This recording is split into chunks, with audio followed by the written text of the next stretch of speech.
Nekodas semok tite malekutak Yehu esterianak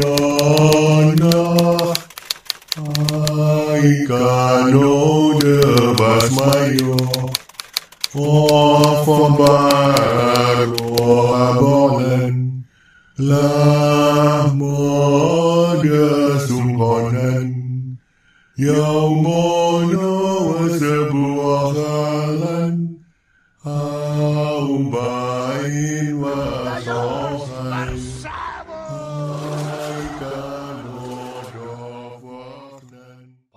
Kristen Ortodoks menekankan pentingnya menggunakan satu bahasa dalam ibadah.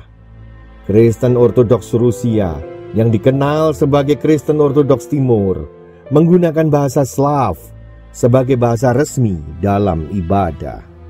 Sedangkan Kristen Ortodoks Oriental yang terdiri atas Koptik dan Syria menggunakan bahasa Arab dan Aramaik. Di bawah Patriark terdapat para bisop sebagai pimpinan umat yang dikenal sebagai imam bagi gereja Ortodoks Oriental. Hari ini adalah perayaan Saint Nicholas, kota Volokolask, 60 mil sebelah utara Moskow. Tampak kesibukan sebuah gereja. Seorang metropolitan atau kepala para bishop di sebuah provinsi sedang tekun memimpin doa. Asap kemenyan berulang kali mengepul. Tak seorang pun peserta misa menunjukkan wajah gelisah. Lewat 3 jam mereka berdiri. Tak ada bangku, tempat mereka duduk seperti dalam katedral Katolik. Misa dilakukan dengan hikmat dalam bahasa Slav. Tampak sesosok berjenggot dengan berjubah serba hitam hadir di deretan terdepan jemaat.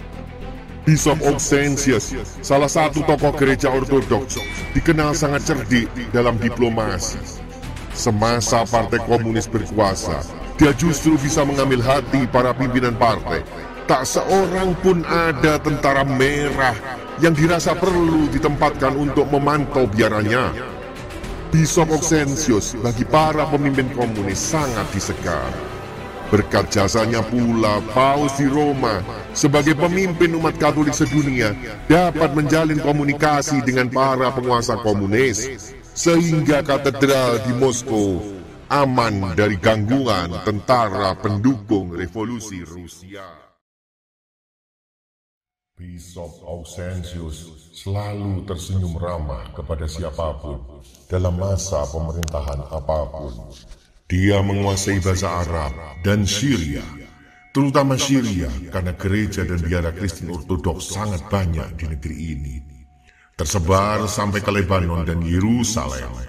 Nama bishop ini sangat tenar di kalangan keluarga diplomat Eropa Timur.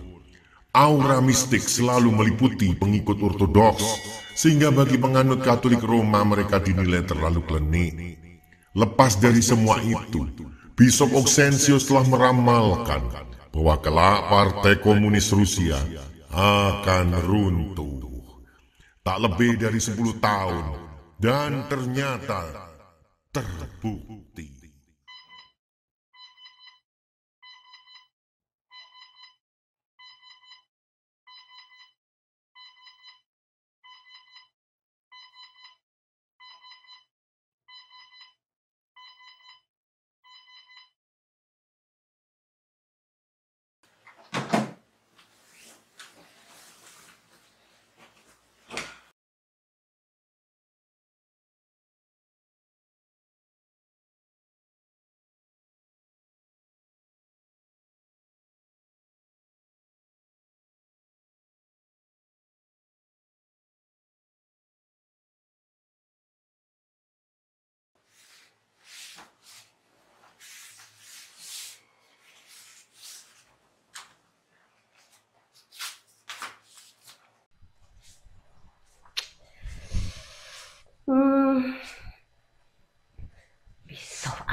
Oh, iya, iya, iya. Dokter Bunyamin pernah cerita kepadaku. Hari itu memasuki masa puasa. Keluarga Zakaria Tinoko seperti halnya penganut Kristen Ortodok lainnya juga berpuasa. Mereka berbuka puasa bersama Bishop Ausentius. Mereka terlibat percakapan dalam bahasa Inggris dan diselingi sesekali menggunakan bahasa Slav oleh nyonya rumah.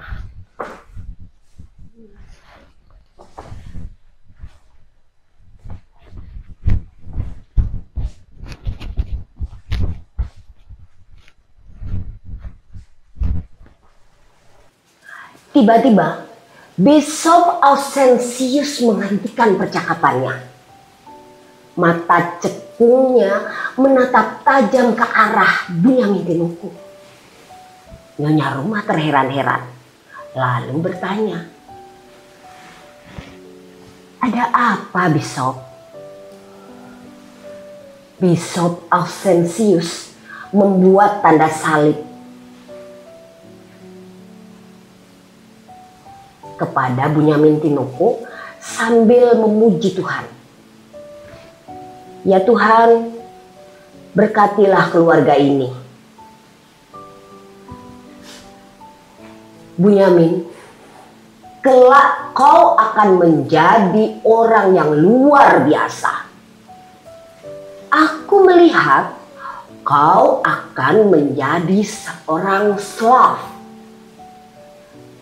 Kamu akan kembali ke negeri ini. Semoga Bapa mempertemukan kita lagi. Amin." Lalu dia memandang ke arah Zakaria Tinoko.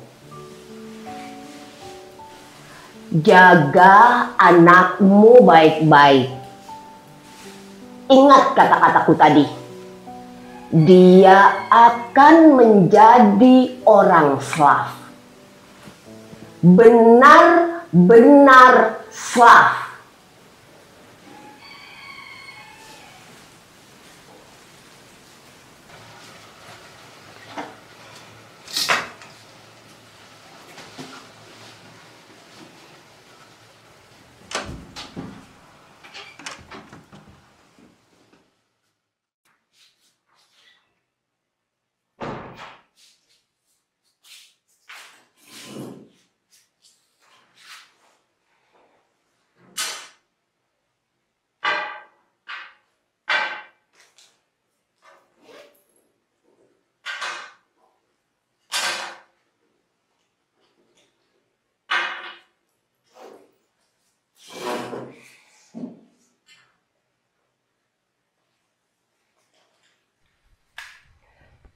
Zakaria Tinoko dan istrinya memberi hormat kepada Bishop Ausentius, walau tak paham dengan kata-katanya. Bishop tua itu mengeluarkan sebuah salib berhias ukiran khas Eropa Timur dari balik jubah hitamnya, lalu mengulurkannya kepada Bunyamin Tinoko.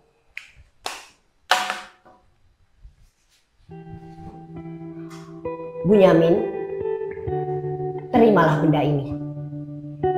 Ingat selalu kata-kataku.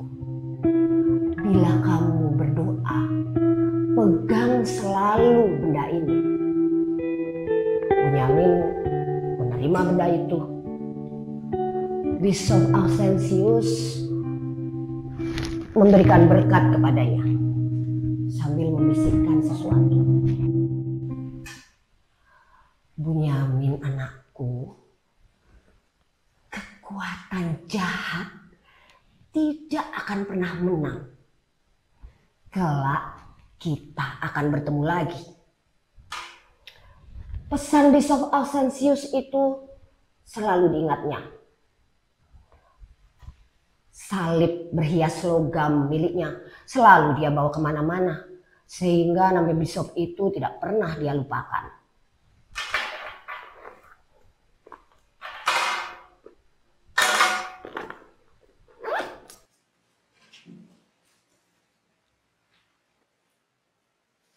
Bunyamin remaja mulai bersekolah di negara asal ayahnya. Dari buku teks di sekolah, dia membaca bahwa agama yang dianut sebagian besar penduduk negara ini adalah Islam. Ia teringat ajaran Kristen Ortodoks Oriental berbeda dengan Kristen Ortodoks Timur yang ia anut. Kristen Ortodoks Oriental di Syria dan di Koptik Mesir itu nyaris mirip dengan Muslim. Mereka sembahyang 7 kali sehari dengan gerakan rukuk dan sujud.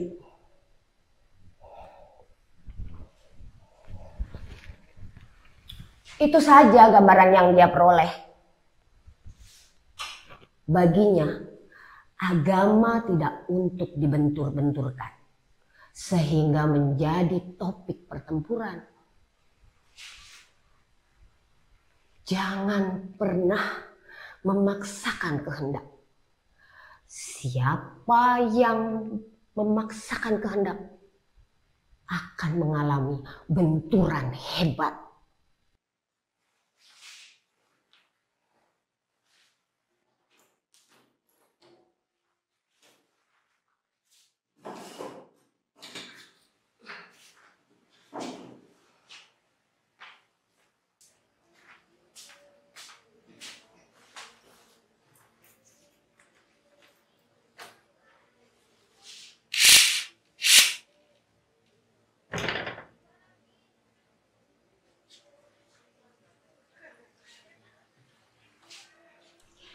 Namaku Jenab, pekerjaanku bersih-bersih, ngepel, nyapu, serabutan lah.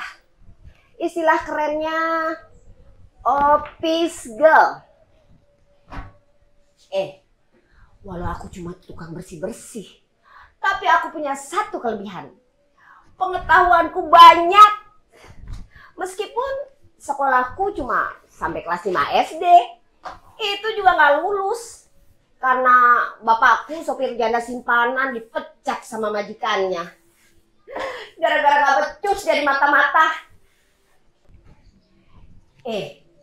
Dia tergiur sama uang istri tua bos gendut yang selisihnya cuma 500.000 dari gaji bulanannya. Jadilah dia pengangguran. Aku nggak mau mengulangi kesalahan itu.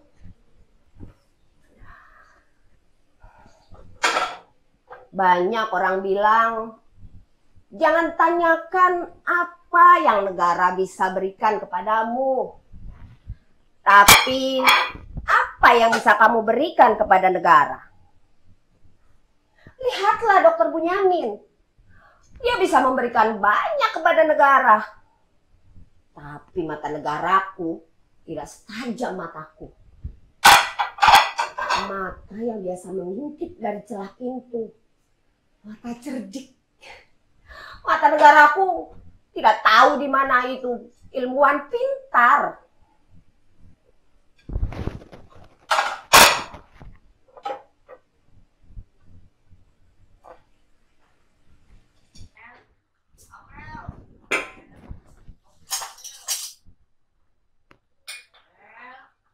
Nasionalisme dibangun susah payah oleh para pendiri negara berilmu, dirusak sama orang-orang gak berilmu. Hasilnya, nasionalisme runtuh. Aneh kan? Itu kata Dokter Bunyamin. Dia pintar. Kepintarannya melebihi para guru yang gak bisa mempertahankan nasionalisme.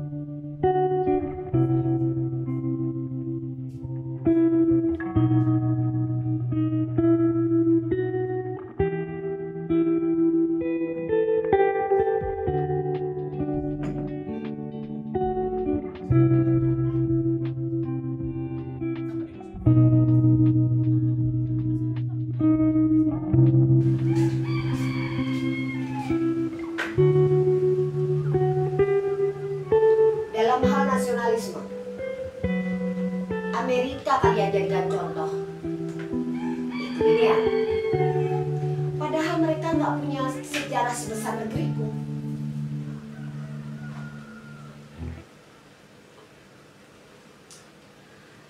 Kalian tahu, benua itu nggak punya peradaban tinggi sebelum orang-orang kulit putih membukanya. Nggak ada itu Borobudur, Prambanan, atau peradaban-peradaban tinggi lainnya. Tidak.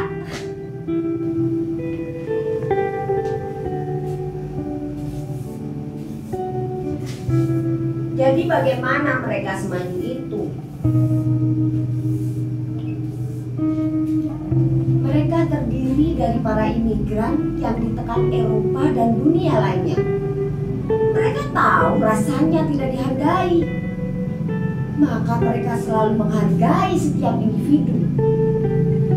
Jadi gak heran kan kalau nasionalisme kita masih rapuh.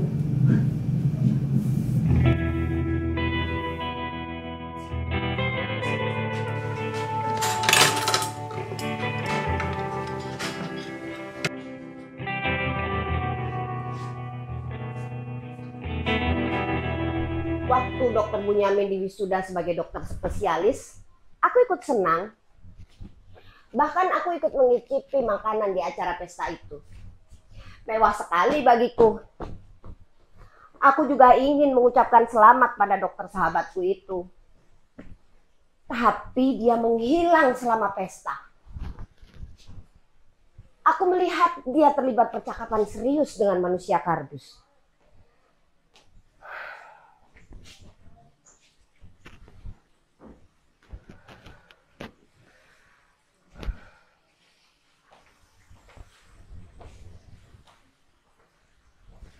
Beberapa kali mataku yang terlatih mengintip menangkap gebrakan-gebrakan kecil di meja seperti kebiasaan manusia kardus yang temperamental. Sampai acara selesai, aku tidak bisa melihat sahabatku itu. Hingga kemudian sorenya dia datang tergopoh-gopoh.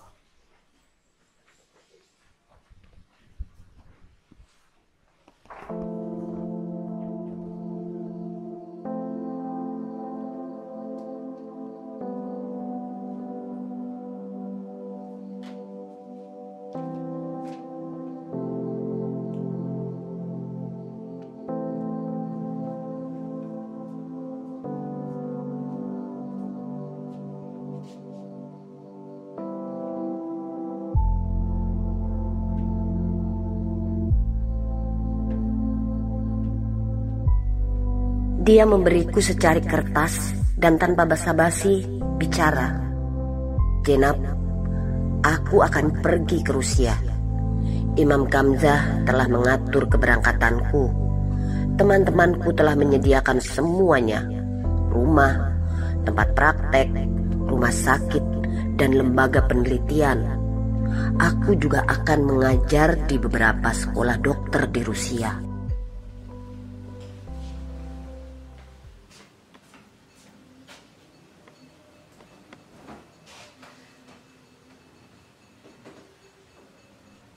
Dari sorot matanya, aku tahu Dokter Bunyamin sangat tertekan tinggal di negeri ini. Aku ingat dia pernah cerita, ayahnya dulu diplomat sekaligus insinyur perkapalan. Sekarang ayah dan ibu Dokter Bunyamin membuka apotik dan laboratorium klinik sebagai mata pencaharian. Kemudian Dokter Bunyamin berkata kepadaku, ketahuilah bahwa pemerintahan Taliban telah jatuh.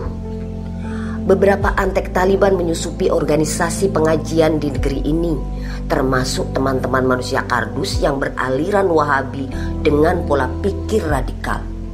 Intel negeri ini sudah mensinyalir hal ini. Mereka tahu namaku.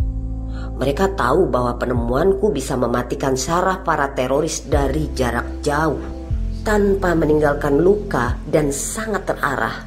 Sinar X dengan frekuensi rahasia yang kuteliti bisa mengaktifkan INOS. akibat makrofag yang kurangsang dengan frekuensi tertentu menjadi aktif.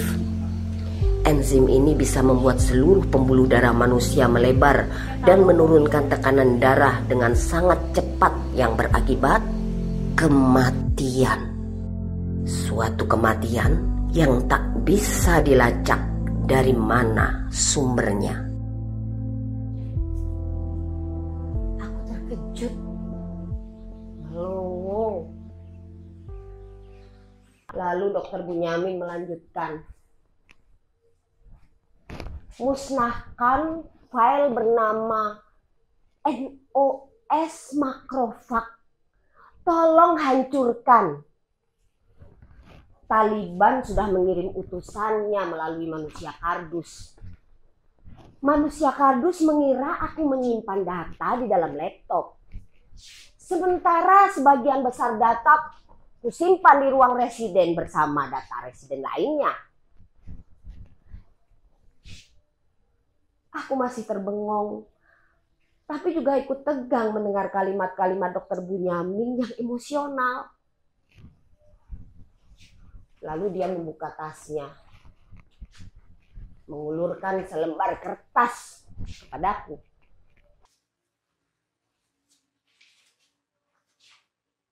Katanya, ini cek untukmu, bisa kau gunakan untuk apa saja.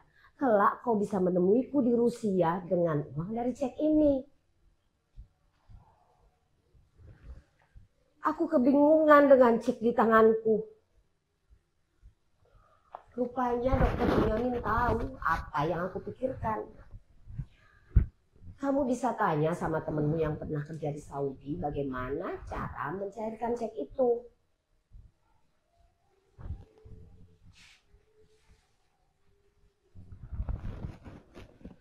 Selamat tinggal temanku.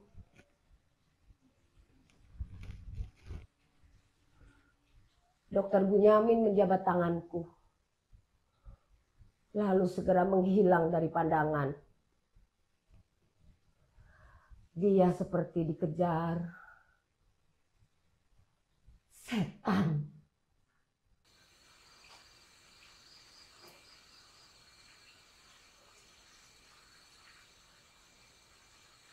Dokter Gago itu dinyatakan tidak lulus S2.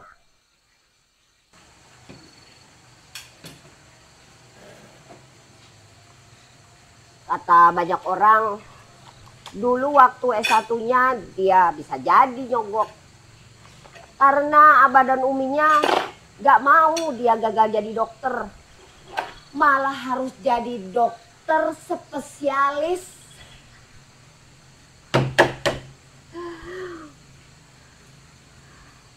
Nah, penyelenggara penerimaan dokter spesialis ini kan manusia juga. Bukan robot. Yang harusnya lulus, bisa jadi tidak.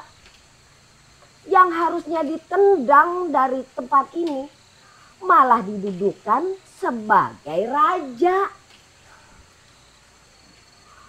Aku jadi berpikir, di setiap bidang pekerjaan, pasti ada premannya.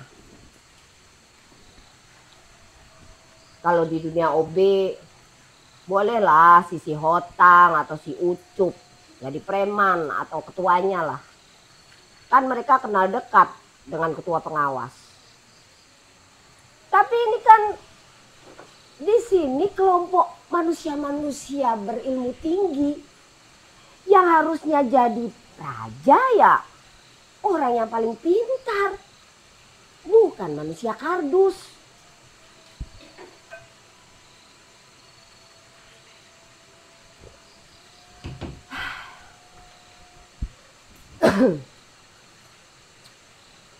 Nih, aku mau cerita tentang temanku Dokter Bunyamin.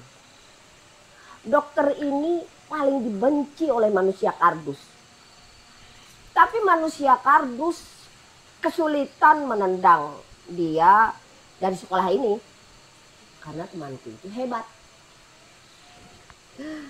Sering Dokter Bunyamin melontarkan pertanyaan kepada manusia kardus. Kamu tahu apa yang terjadi? Manusia kardus nggak bisa menjawab. Karena apa?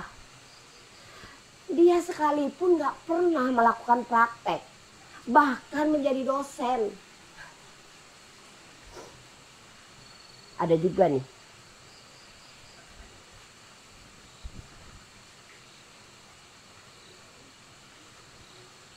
universitas yang saking bejatnya dalam mengelola penerimaan dokter spesialis. Singkatannya dibelokkan menjadi untuk istri, anak, dan relasi.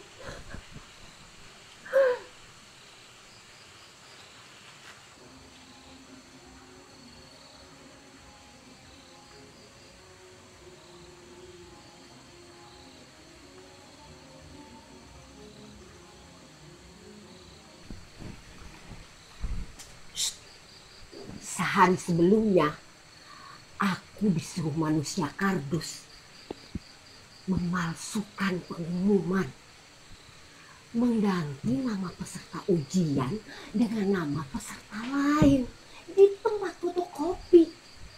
Berdebar pikirku. Jahat sekali manusia itu. Tapi aku kan cuma office girl, cuma pesuruh saja.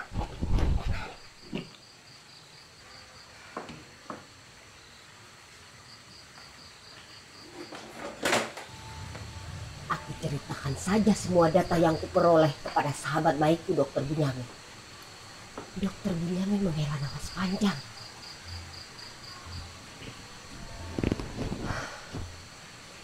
Nah, dulu aku juga nyaris gak diterima. Kamu kan tahu, aku dipandang sebagai warga pendatang. Untung saja dia kena demam berdarah waktu aku ujian. Jadi aku lolos. Dia tidak duduk sebagai panitia yang menentukan nasibku saat itu. Menurutku manusia kardus itu bukan manusia yang memperlakukan perbedaan secara ras, suku dan agama. Tapi membedakan manusia dengan uang. Kan biadab sekali ini.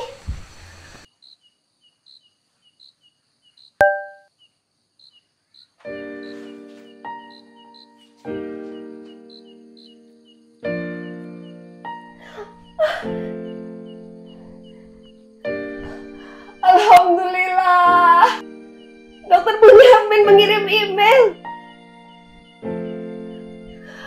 Untung saja dulu dokter membuatkan aku email dan mengajariku tentang teknologi canggih.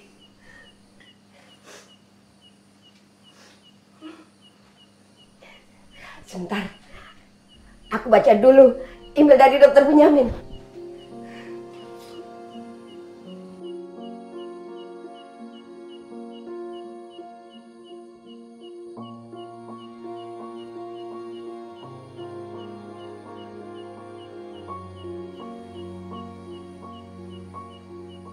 Atas perintah Dokter Bunyamin, aku hapus saja semua data yang ada. Karena aku baru bisa belajar komputer, tak sengaja semua data yang ada di komputer itu habis lenyap. Bahkan di recycle bin.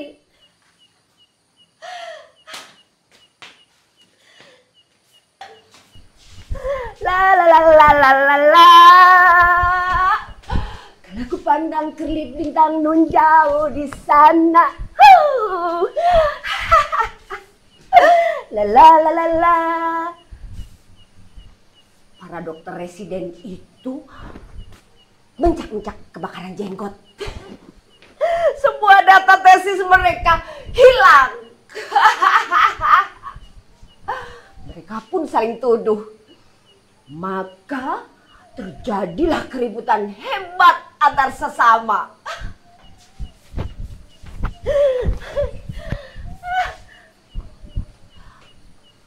Kutinggalkan kamar residen itu. Lalu aku meminta izin kepada pengurus OB. Aku keluar dari rumah sakit, meluncur ke rumah si Karim sepupuku. Mata si Karim nyaris keluar melihat selebar cek yang aku tunjukkan kepadanya. Kamu dapat dari mana ini, Nak?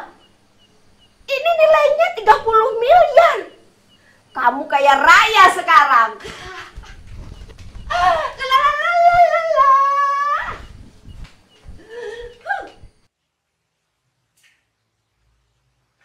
Mati Roska. Matroska.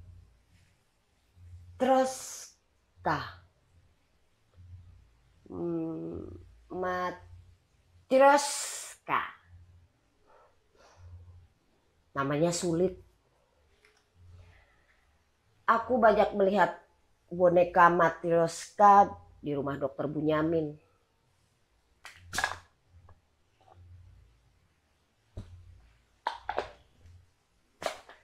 Bila dibuka boneka yang besar, maka akan muncul boneka yang sama dengan ukuran yang lebih kecil dari boneka awal.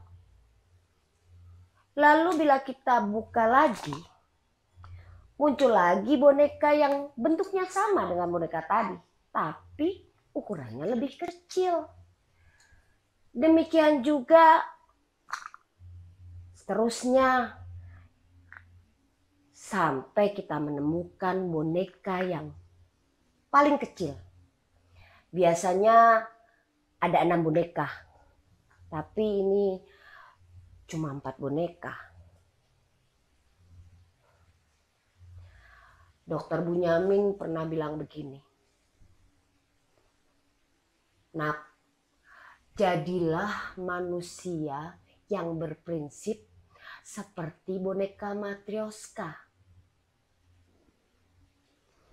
Bila berperang, buatlah benteng berlapis-lapis, 5 hingga 6 lapis.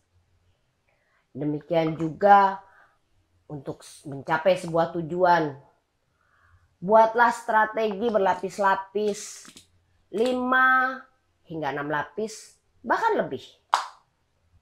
Sampai musuh-musuhmu tidak tahu lagi bagaimana menghadapimu. Juga bila musuh mengejarmu, mereka tidak tahu lagi kemana harus mengejarmu."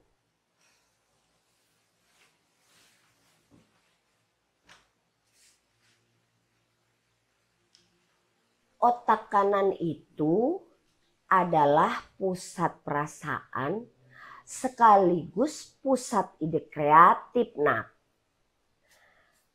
Kalau otak kanan tidak dilatih dengan baik, dengan melibatkan perasaan, maka tidak akan berkembang.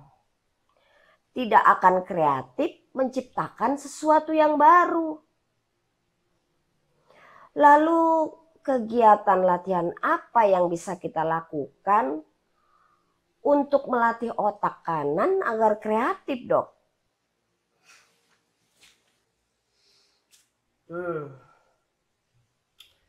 Begini, Nak. Sebenarnya itu sangat mudah. Orang-orang Eropa, Jawa, dan Bali banyak menghasilkan mahakarya seni. Dengan seni mereka ingin menyenangkan orang lain. Mereka membuat seni drama, seni tari, puisi dan sastra, nyanyi, seni lukis dan seni pahat, dan lain-lain. Itu semua kegiatan menyenangkan orang lain yang melihatnya. Jadi apa yang paling mudah yang bisa kita lakukan, Dok? Berbuat baiklah kepada sesama. Itu sudah cukup memacu perasaan seni otak kanan. Berbuat baik.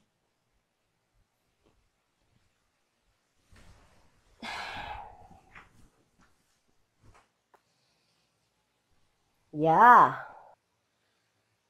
berbuat menyenangkan orang dalam hal baik itu mudah, tapi tidak bisa diremehkan, Nak.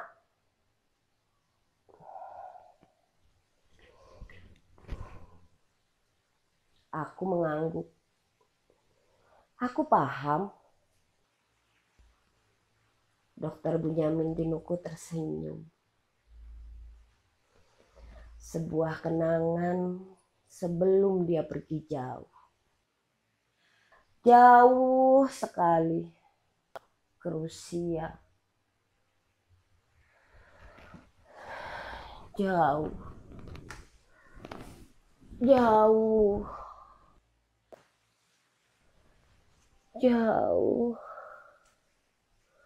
Jauh. Jauh.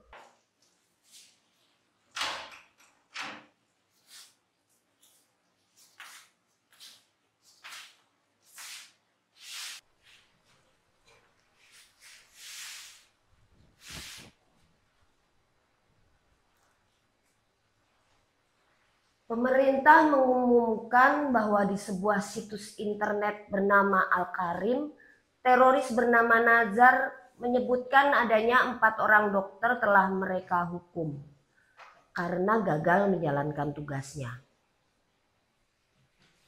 Taliban dan link Al-Qaeda menyatakan bertanggung jawab.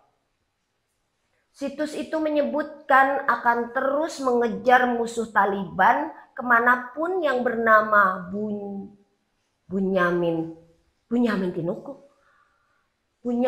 Tinuku yang mereka cap sebagai antek Rusia kafir, musuh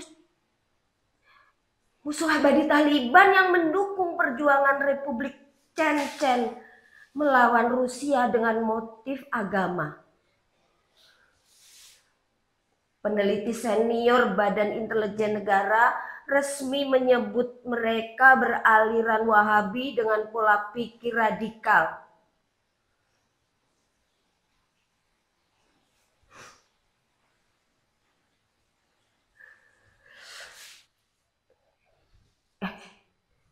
Ada email dari Dokter Bunyamin.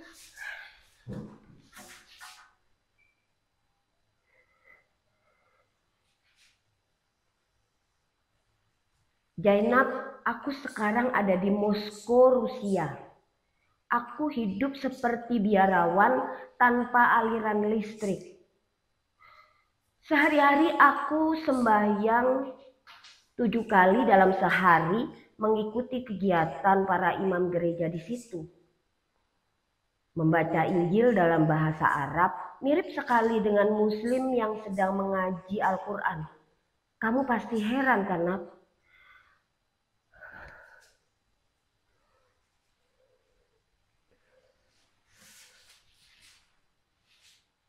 Seorang imam berjubah hitam berdiri tegak, meletakkan kedua tangannya di dada, membuat tanda salib sambil berucap, Bismil Abi wal Ibni wa Ruhil Kudus Ilahu Wahid. Disambut ucapan amin oleh ratusan biarawan gereja Antioquia tersebut. Setelah membuat tanda salib, lalu imam membungkuk seperti ruku dan mengucapkan Kudusun anta ya Allah. Jamaat menyambut dengan mengucapkan nama Allah yang Maha Kuasa, yang tak berkematian. Jemaat memohon kasih sayang Allah.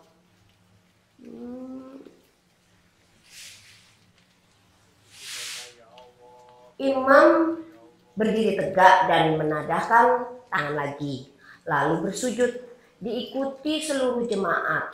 Imam bangun dari sujud dan membaca Subhanaka Allahumma.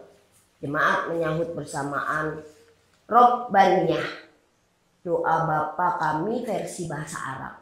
Selanjutnya dibaca salam Walidatullah, salam Maria. Tapi Nak, walaupun berpakaian penghuni biara, aku tidak ikut sembahyang. Semua orang di biara itu telah mengetahui bahwa aku dalam penyamaran dan lindungan Imam Antiokhia.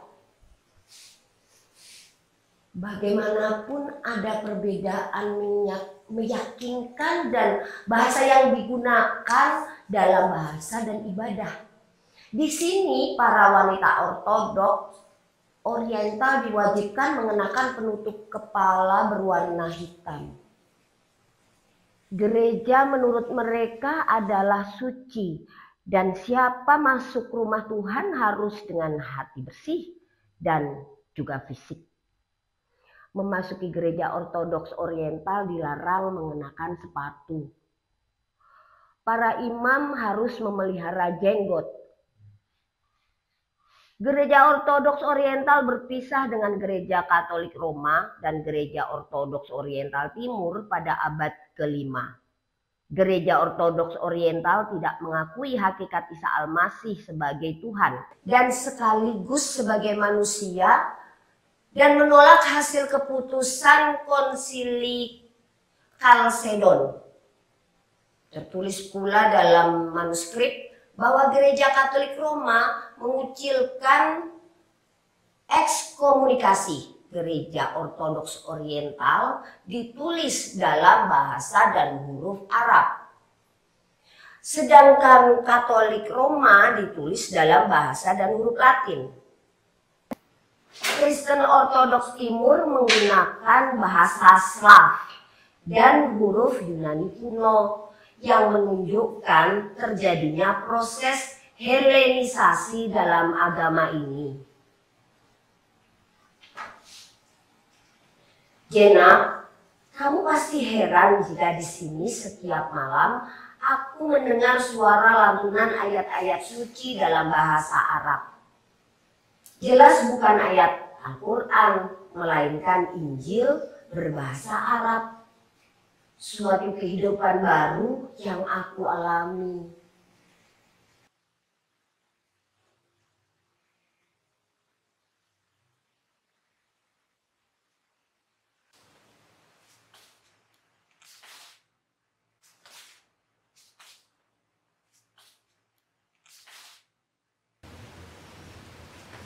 Ada kabar bagus yang ingin kusampaikan kepadamu, Nak.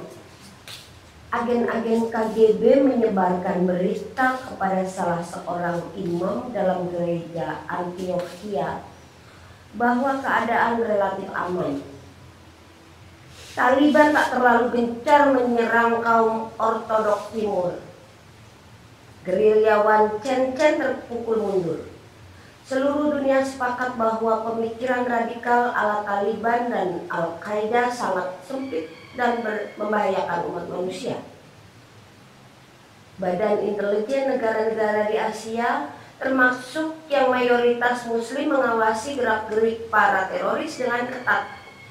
KGB mensinyalir aliran Islam moderat yang memang cinta damai, tak keberatan meskipun pengajian-pengajian mereka dipantau.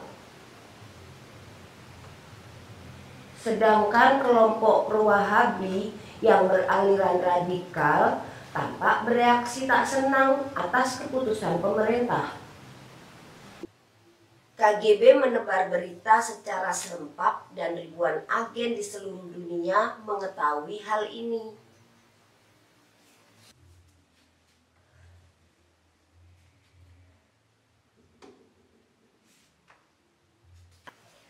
Setelah 6 bulan bersama para rohaniawan gereja Oriental Antiokhia, maka tiba saatnya bagiku bergerak melanjutkan tujuan ke Moskow.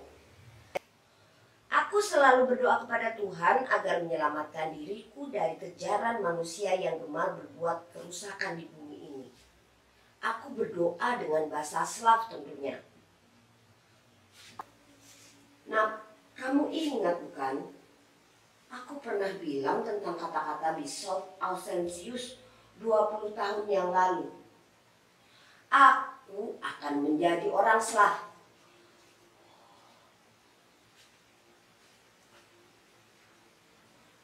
Kini aku tahu maksud Bishop Ausentius. Aku melihat secercah harapan di depan, Nak. Aku ingin segera melihat biara dan gereja Zakos, gereja Santo Basilius, dan si kembar yang sangat kucintai, logika dan aksioma.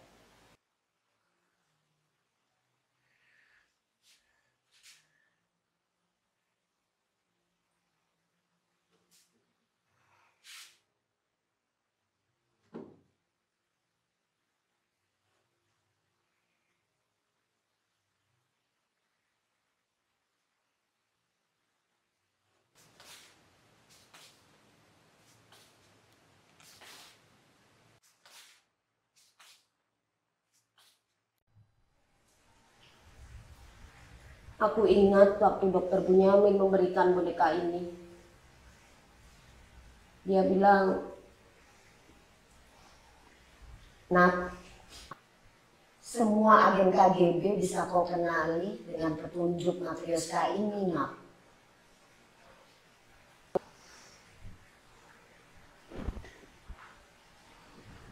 Kemudian dia membalikkan badan dan menghilang. Kepergiannya seperti dikejar setan.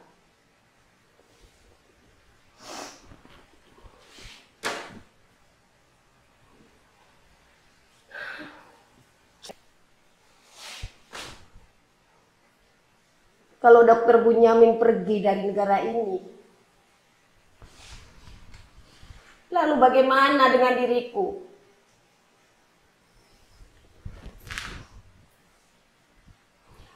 Apa aku juga harus kabur dari negeri ini?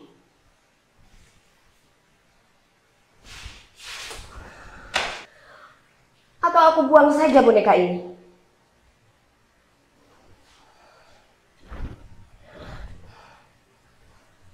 Ya, lebih baik aku buang saja. Aku buang saja.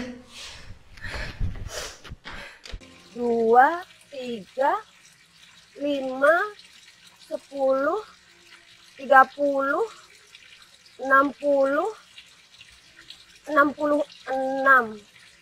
Ya, 66.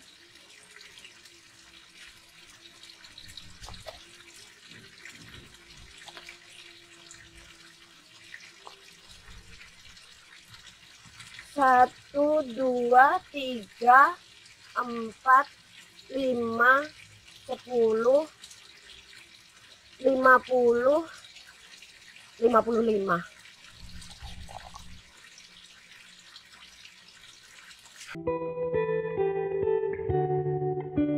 Wanita itu tersenyum melihatmu, lalu berkata, "Maaf, dengan Ibu Zainab saya berhadapan?"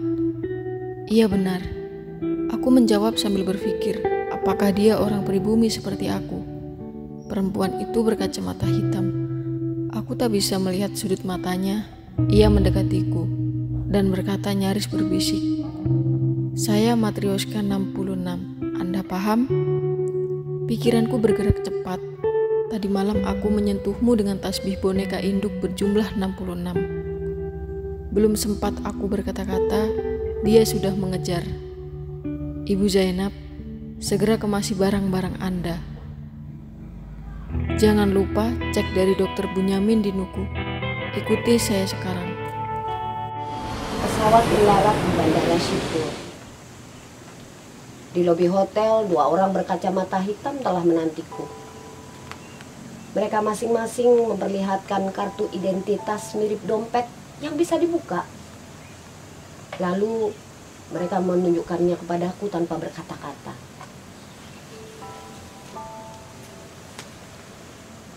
Ada gambar Matrioska Bishop dengan angka 33 dan 22 kulihat.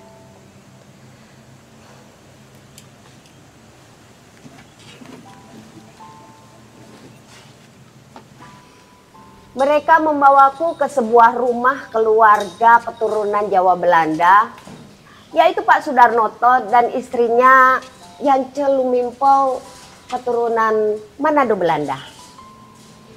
Mereka mempunyai seorang anak lelaki yang seumuran denganku dan sangat tampan. Namanya Hilman Sudarnoto. Keluarga ini mempunyai minimarket di beberapa sudut kota dan usaha penerbitan serta percetakan. Tak menunggu waktu lama, aku dan Hilman semakin akrab. Dan kemudian kami pun saling jatuh cinta. Atas persetujuan kedua orang tuanya, Hilman melamarku. Tentu saja aku terima dan kami pun menikah.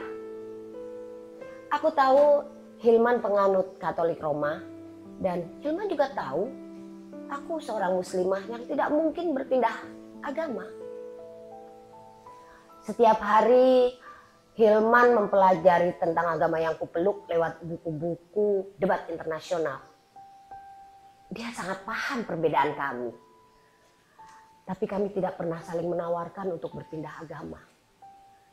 Hingga kemudian lahirlah anak pertama kami. Aku sangat terharu. Dan kami sama-sama tidak memaksakan kehendak kalau anak kami harus menganut agama apa. Biarkan mereka memilih sendiri ketika telah dewasa.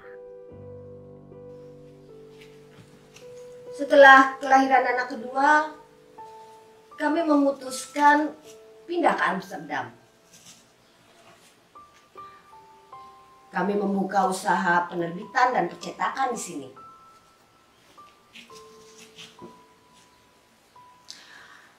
Aku pun sudah bisa berbahasa Belanda, walaupun ya masih terbata. Aku tercenung berusaha menelan bahasa yang digunakan. Banyak istilah baru yang kudengar, tapi Dr. Jansen berusaha membuat aku paham.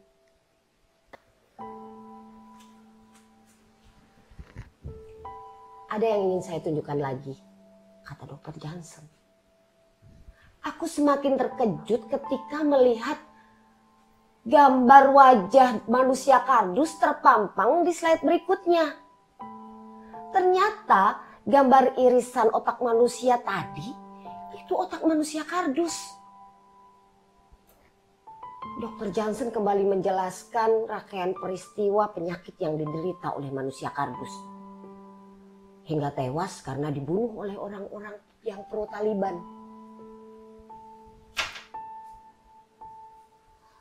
Seseorang yang diduga agen Taliban berusaha merebut rumus memadukan frekuensi sinar X. Hasil temuan salah satu agen kami yang sangat brilian yang tinggal di negeri Anda. Agen kami tersebut ini.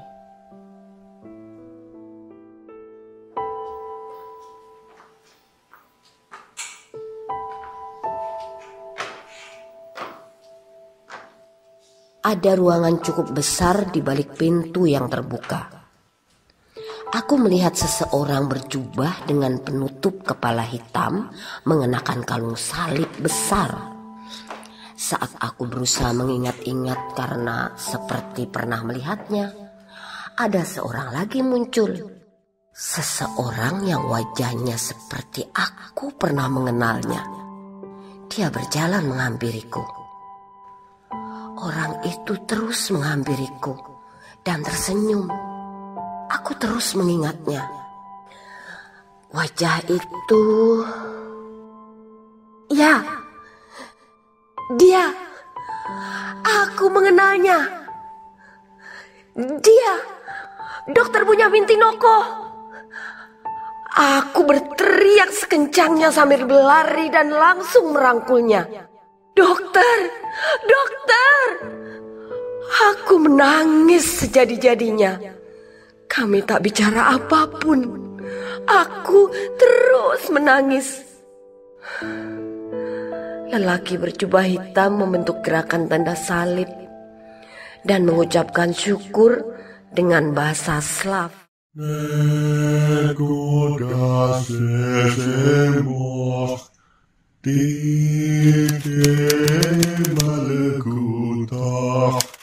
Demu esemianach, aikano debas mayo, ofambar abonen, lah moda sungkonen, yaumono sebuah kalan, Aubain wa tohain, aikano dofafnan, sbaqina